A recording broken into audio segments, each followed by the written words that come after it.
Dear students, today we will discuss that what are the methods of process communication. So there are inter-process communications, different processes on network or even on the same computer sharing a time-sharing fashion need to communicate between each and other. So how processes are communicating with each other over the network especially is very important to understand.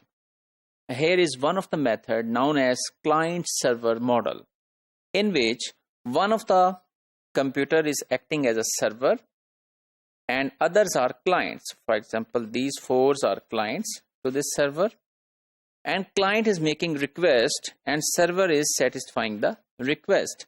This is one of the popular strategy being used in networks environment, even from 1970s when we had different terminals and a dedicated computer in the center as a focal point. So now, what are the examples for using client-server model? One of the example is print server. So you might have seen that in a network there is a printer that is attached to a central point, and all of the or majority of the machines are connected to that server, print server, and those devices are requesting that we need to print this document, and print server acting as a server in the client server architecture is satisfying those requests of users. Another example is to reduce the cost of magnetic disk and to reduce the cost of duplicate file storage, a dedicated central file server is used. So you might have seen or you will see different settings where a central file server is maintained, and all of the computers are connecting to this main central server, which is hosting all of the files of all of the computers without duplication normally, and those computers are storing all of the files to this particular main file server, and then those files are accessible to the other servers.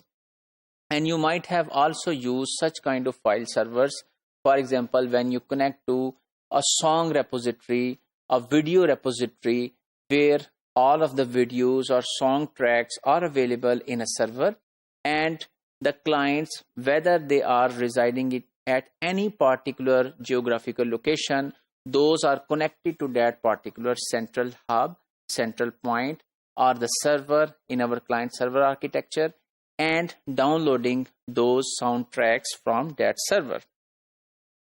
And then there is another method which is not the client server, that is called peer-to-peer, in which basically it involves processes that provide services to and receive services from each other in a peer-to-peer fashion. For example, one computer is here, another computer is here. So both are communicating with each and other and providing and requesting services from each another. Examples include instant messages. So for example, if there are two machines like the smartphone, you have a smartphone and I have a smartphone, and we are coordinating and sending text messages, instant messages to each other. So that is a type of peer-to-peer network. Then there could be competitive interactive games.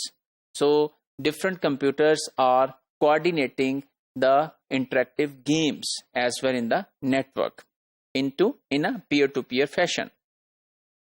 And distributing files like music recordings to each other, motion pictures to each other, and the collection of peers in such a distribution is sometimes called swarm.